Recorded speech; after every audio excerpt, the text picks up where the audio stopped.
नमस्कार मेरे प्यारे साथियों। डेली करंट अफेयर्स की क्लास में आप सभी का स्वागत है। डेली करंट अफेयर्स में आपको 10 क्वेश्चन करंट अफेयर्स के मिलेंगे जो आपकी प्रत्येक प्रतियोगी परीक्षा के लिए अति महत्वपूर्ण है।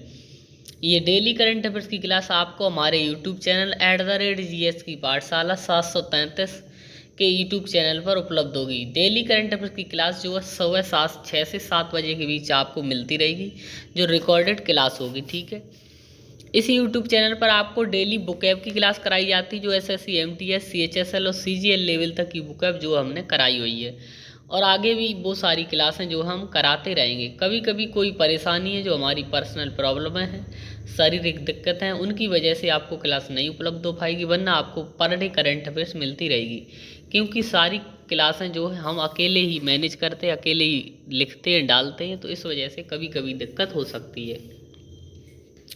और इसी यूट्यूब चैनल पर हमने जो है डेली जो है ज्योग्राफी की क्लासें भी करा रहे हैं। ज्योग्राफी जो आपकी ख़त्म होने वाली है, और ज्योग्राफी जो हमने कराई है वो पीसीएस लेवल की ज्योग्राफी जो है कराई है, तो आप उन क्लासों को भी अवश्य लें। काफ़ी अच्छे लेवल की ज्योग्राफी है। ठीक है,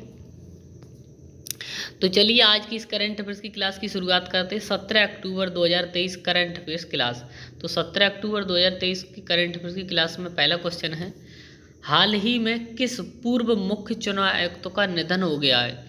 तो हाल ही में पूर्व मुख्य चुनाव आयुक्त रह चुके उनका निधन, उनका नाम है मनोहर सिंह गिल। क्या नाम है? मनोहर सिंह गिल जो है इनका नाम है, और ये भारत के पूर्व मुख्य चुनाव आयुक्त रह चुके। 15 अक्टूबर को इनका निधन हो गया।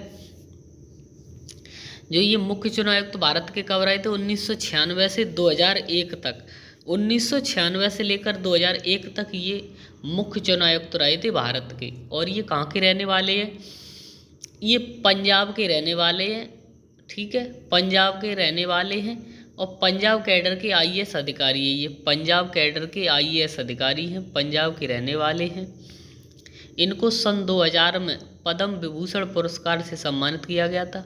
86 वर्ष की उम्र में अभी इनका निधन हो गया। कौन सी 86 वर्ष की उम्र में?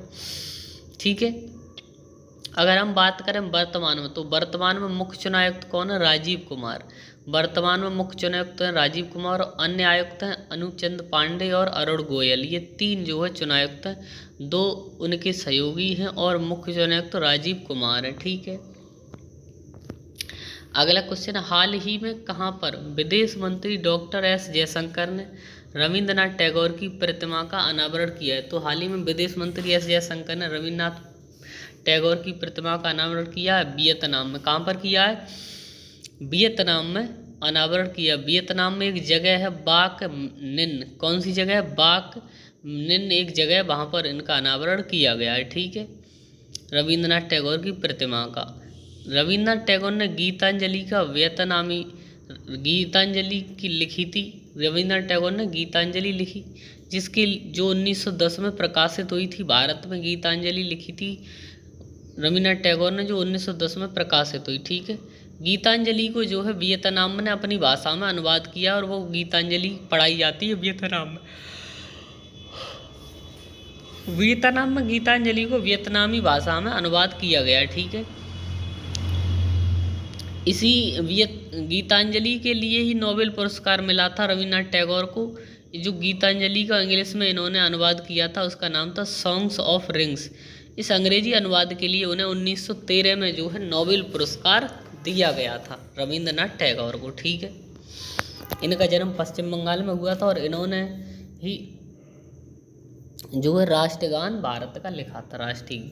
ठीक है, अगला क्वेश्चन है, हाल ही में कौन फिडे वर्ल्ड जूनियर रैपिड शतरंज चैंपियनशिप 2023 का विजेता बना है? तो FIDE world junior champions rapid शतरंज चैंपियन 2023 का विजेता बना, उनका नाम है रौनक साधवानी। क्या नाम है?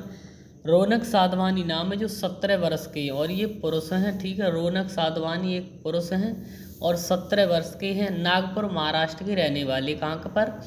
नागपुर महाराष्ट्र के रहने वाले हैं। इन्होंने फिडे वर्ल्ड जूनियर रैपिड शतरंज चैंपियनशिप के विजेता बने हैं। ठीक है, और इस फिडे वर्ल्ड जूनियर चैंपियनशिप का आयोजन कहाँ हुआ? इटली में हुआ। कहाँ पर हुआ? इटली में। इन्होंने किसको हराया? रौनक साधवानी ने किसको हराया? टोबियास कोएले को हराया, जो जर्मनी के रहने वाले, इसको हराकर इन्होंने इसका खिताब जीता है। ठीक है। अगला क्वेश्चन, हाल ही में भारत सरकार ने कौन सी योजना शुरू की है? तो हाल ही में भारत सरकार ने एक योजना शुरू की है, उसका नाम है one nation one student ID. एक तरह से ये कार्यक्रम है, one nation one student ID, इस कार्यक्रम को शुरू किया है।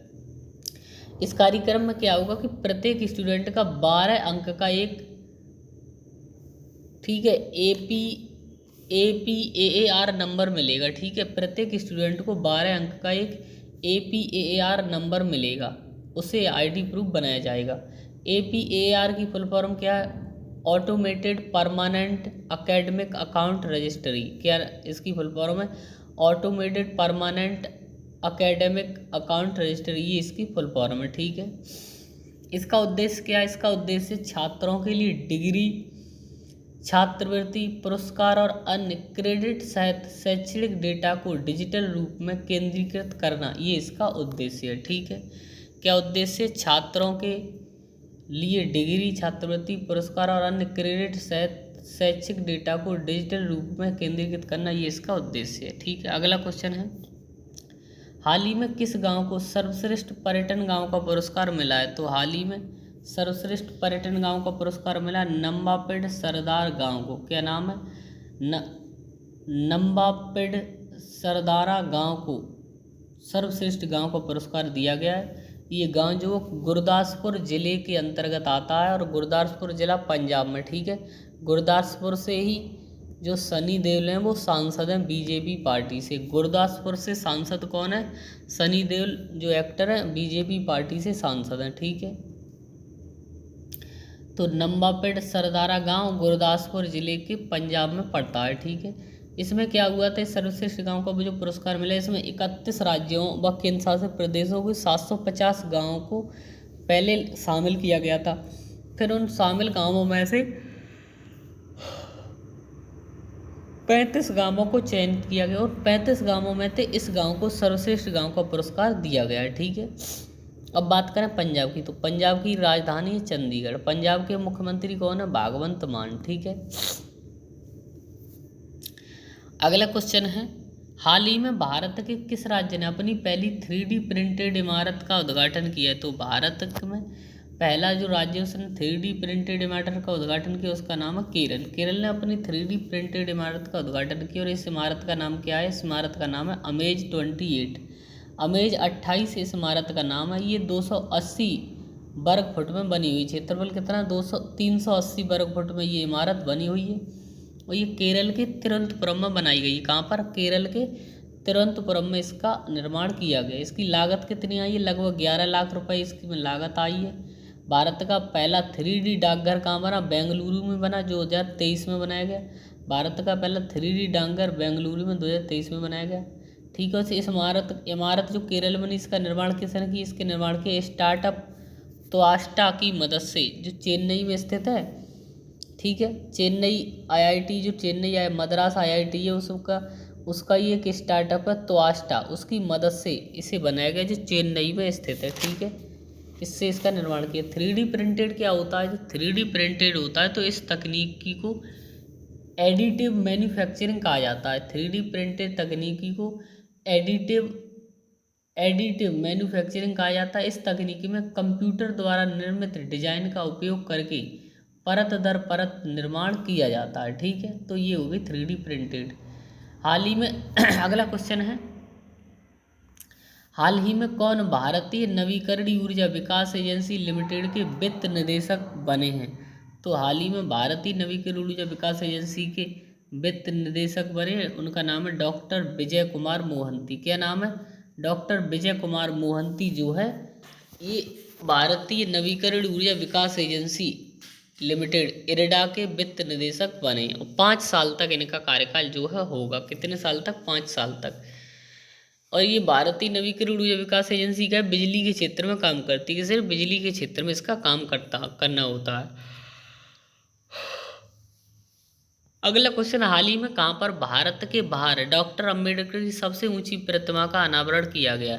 तो भारत के बाहर डॉक्टर अंबेडकर की सबसे ऊंची प्रतिमा का अनावरण किया गया यूएसए के मैरीलैंड में। कहाँ पर? अमेरिका में एक जगह है मैरीलैंड, वहाँ पर अंबेडकर की प्रतिमा का अनावरण किया गया। 14 अक्टूबर को उनकी प्रतिमा का अनावरण किया गया। इस प्रतिमा की ऊंचाई कितनी? 19 फीट उस प्रतिमा की ऊंचाई है। और इसका नाम क्या रखा गया? Statue of equality. इस प्रतिमा को नाम क्या दिया गया? स्टैचू ऑफ इक्वलिटी इस प्रतिमा को नाम दिया गया है। और जो अम्बेडकर की प्रतिमा ये किसने बनाई है? प्रसिद्ध कलाकार और मूर्तिकार राम सुतार ने, जो भारत के हैं, इन्होंने इसका निर्माण किया। राम सुतार ने ही गुजरात में सरदार सरोवर बांध के नीचे सरदार पटेल की मूर्ति बनाई थी, ठीक है, जो काफ़ी ऊंची मूर्ति है। ठीक है, अगला क्वेश्चन है, हाल ही में महिला एशियाई चैंपियनशिप ट्रॉफी 2023 के लिए किस शुभंकर का अनावरण किया गया? तो महिला एशियाई चैंपियनशिप ट्रॉफी 2023 के लिए शुभंकर का अनावरण किया। शुभंकर का नाम है जूही। क्या नाम है? इस शुभंकर का नाम है जूही। और झारखंड में इसका अनावरण किया गया। कहाँ पर? झारखंड के रांची के धुर्वा प्रोजेक्ट भवन में। कहाँ पर? झारखंड में। झारखंड की राजधानी रांची में एक जगह, ठीक है, रांची के धुर्वा प्रोजेक्ट भवन में, ठीक है, रांची के धुर्वा प्रोजेक्ट भवन में इसका उद्घाटन किया गया। झारखंड के मुख्यमंत्री कौन है? हेमंत सोरेन। झारखंड के मुख्यमंत्री है हेमंत सोरेन, ठीक है। और इसको प्रेरणा किससे मिली? जूही जो है ये किससे प्रेरणा लेकर इसका निर्माण किया गया? बेतला नेशनल पार्क में प्यारे हाथी से प्रेरणा लेती है ये, ठीक है, प्यारे हाथी है जो, उससे प्रेरणा लेकर इस जूही का अनावरण किया गया, ठीक है। अगली अगर हम बात करें तो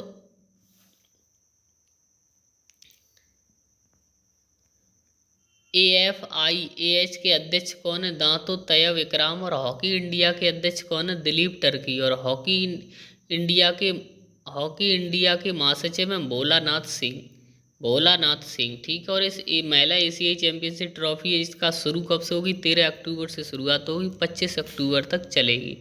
13 अक्टूबर से 25 अक्टूबर चलेगी। इसमें कौन कौन से देश की टीमें भाग लेगी? तो भारत, जापान, चीन, कोरिया, मलेशिया, थाईलैंड, इस देश की जो टीम है इसमें भाग लेगी। अब बात करें झारखंड की, तो झारखंड की राजधानी है रांची। झारखंड के मुख्यमंत्री हेमंत सोरेन। झारखंड की राज्यपाल हैं CP राधाकृष्णन। झारखंड की राज्यपाल CP राधाकृष्णन। झारखंड का आधिकारिक फूल है पवित्र पेड़, ठीक है। झारखंड में जिले हैं 24 और 5 डिवीजन है। झारखंड का राष्ट्रीय पक्षी है कोयल, ठीक है। अगला और अंतिम क्वेश्चन इस क्लास का, हाल ही में इंग्लैंड के किस पूर्व कप्तान ने क्रिकेट से संन्यास लिया है? तो इंग्लैंड के पूर्व कप्तान हैं, उन्होंने क्रिकेट से संन्यास लिया, उनका नाम है एलिस्टर कुक। क्या नाम है? एलिस्टर कुक है। इनने क्रिकेट से संन्यास ले लिया। इन्होंने 161 टेस्ट और 59 मैच जीते। 161 टेस्ट के लिए उनमें 59 मैच जो है जीते, ठीक है।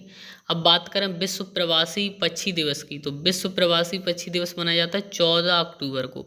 विश्व प्रवासी पक्षी दिवस मनाया जाता है 14 अक्टूबर को। इसकी थीम क्या है? विश्व प्रवासी पक्षी दिवस 2023 की थीम है water sustaining birds life. Water sustaining birds life ये इसकी थीम। अब बात करें विश्व खाद्य दिवस, तो विश्व खाद्य दिवस मनाएगा 16 अक्टूबर को। विश्व खाद्य दिवस की थीम है जल ही जीवन है, जल ही भोजन है, किसी को पीछे न छोड़ें, ये इसकी थीम है विश्व खाद्य दिवस की। और इसका उद्देश्य विश्व खाद्य दिवस का दुनिया को भुखमरी से बचाना और कुपोषण को दूर करना, ये इसका उद्देश्य है, ठीक है। तो डेली करंट अफेयर्स की क्लास यहीं पर समाप्त होती है। डेली करंट अफेयर्स के 10 क्वेश्चन की क्लास आपको हमारे यूट्यूब चैनल @GS की पाठशाला के 733 के इस यूट्यूब चैनल पर उपलब्ध होगी। डेली करंट अफेयर्स की क्लास कराई जाती है, तो आप लोग इस करंट अफेयर्स की क्लास को अवश्य लें। और भी क्लास कराई हैं तो उन सारी क्लासों को अवश्य लें और हमें सपोर्ट करते रहें, तो आपकी बड़ी मान कृपा होगी। आपका सपोर्ट हमारे लिए बहुत ही आवश्यक है, बस आप लोग हमें सपोर्ट करते रहें और आपके लिए हम ऐसी सारी क्लासें जो कंटिन्यू लाते रहेंगे, ठीक है। बस आपके सपोर्ट की बहुत ही ज़्यादा आवश्यकता है, आप लोग सपोर्ट करते रहें, ठीक है। चलिए आज की इस क्लास को यहीं पर समाप्त करते हैं। अगर आपको ये वीडियो अच्छा लगा और हेल्पफुल लगा तो आप इस वीडियो को लाइक करें, चैनल को सब्सक्राइब करें, वीडियो को ज़्यादा से ज़्यादा शेयर करें। धन्यवाद।